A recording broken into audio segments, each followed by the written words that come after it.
memenuhi kebutuhannya. Kalau seandainya dia tetap ikut pelajaran, bisa jadi ya dia tidak mengikuti pelajaran dengan baik. Sehingga kebutuhan dasar ini memang harus dipenuhi bagi setiap orang, khususnya pada setiap peserta didik.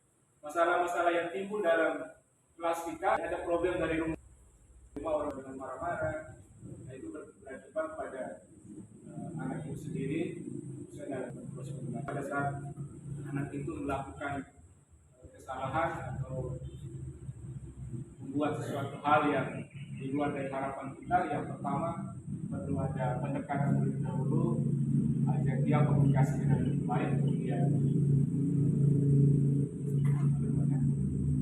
mulai menyelesaikan masalah yang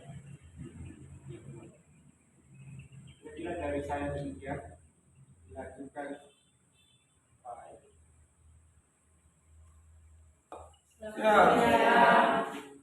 Semangat.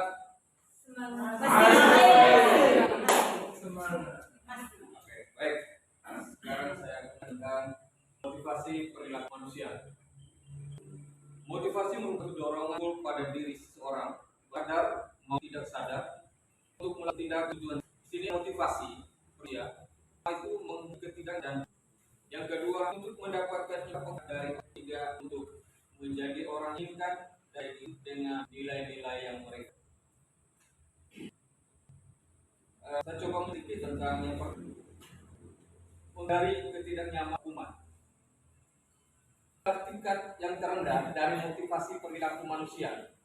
Biasanya orang yang motivasi perilakunya untuk menghindari hukuman atau ketidaknyamanan itu akan bertanya, apa yang akan terjadi apabila saya tidak melakukannya? Sebenarnya mereka sedang menghindari permasalahan yang mungkin mengaruh pada mereka secara psikologis maupun tidak terpenuhinya kebutuhan mereka bila mereka tidak melakukan tindakan tersebut. Jadi semata-mata peserta didik melakukan suatu perbuatan yang positif mungkin hanya untuk menghindari dari hukuman, sehingga nilai yang melekat pada diri mereka itu hanya sifatnya sementara, tidak permanen. Saya tidak ada hukuman dari itu. Apakah ini bertahan lama? Yang kedua, untuk mendapat imbalan atau penghargaan dari ini satu tingkat di atas motivasi yang pertama. Di sini orang bertujuan mendapatkan imbalan atau penghargaan dari orang lain. Orang pasti ini akan apa yang akan saya melakukannya. Saya susun perangkat ini, saya membuat daftar. Contoh kata kasar seperti itu. Itu untuk anak-anak. Mereka melakukan sebuah tindakan untuk mendapatkan pujian dari orang lain. Menurut mereka penting dan mereka letakkan dalam dunia berkualitas mereka. Mereka juga melakukan sesuatu mendapatkan hadiah, pengakuan atau imbalan. Motivasi ini juga bersifat eksternal dan sifatnya ini juga bersifat sementara. Dia hanya mengejar saya belajar supaya dapat nilai yang tinggi untuk ulang. Saya belajar untuk dapat nilai pada pas usia. Coba kita berikan ulangan atau ujian tidak terencana, hancur nilainya. Yang ketiga, untuk menjadi orang yang mereka inginkan dan menghargai diri sendiri dengan nilai-nilai yang mereka percaya. Orang dengan motivasi ini akan bertanya, akan menjadi orang yang seperti apa yang melakukannya. Mereka melakukan nilai-nilai yang ingin hargai, dan mereka melakukannya karena mereka ingin menjadi orang yang melakukan nilai-nilai yang mereka yakini tersebut.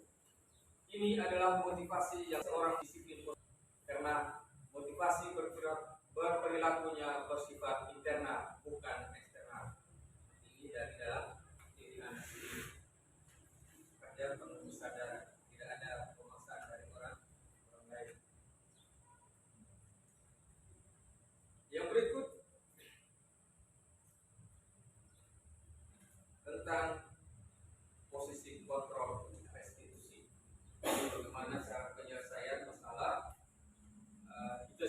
guru pasti mengalami semua.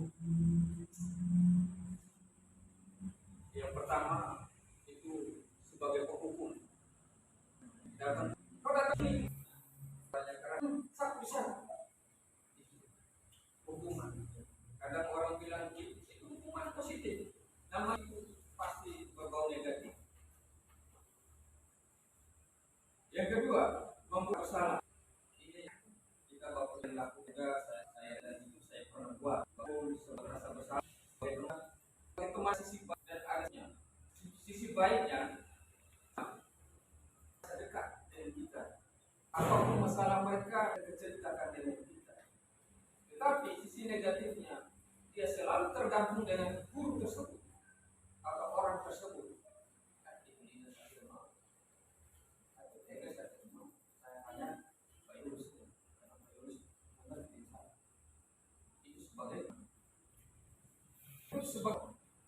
Sebagai pemantau kita seorang guru pasti sebagai pementor untuk memantau semua aktivitas peserta didik berdasarkan keyakinan kelas, berdasarkan kesepakatan kelas ataupun aturan-aturan sekolah. Kita hanya memonitoring peserta didik terlambat, lalu ada konsekuensinya. Kalau terlambat, konsekuensinya apa? Biasanya hukuman itu tidak direncanakan. Kalau pemantau pasti ada perencanaannya, sudah tertera dalam peraturan. Yang berikut, manajer. Tingkatan yang paling tinggi dalam posisi kontrol itu adalah manajer. Kita memberikan kesempatan kepada peserta didik untuk bisa bertanggung jawab atas permasalahan yang dibuatnya dan tidak akan mencari tahu solusinya. Tentu tidak terlepas dari tuntunan dari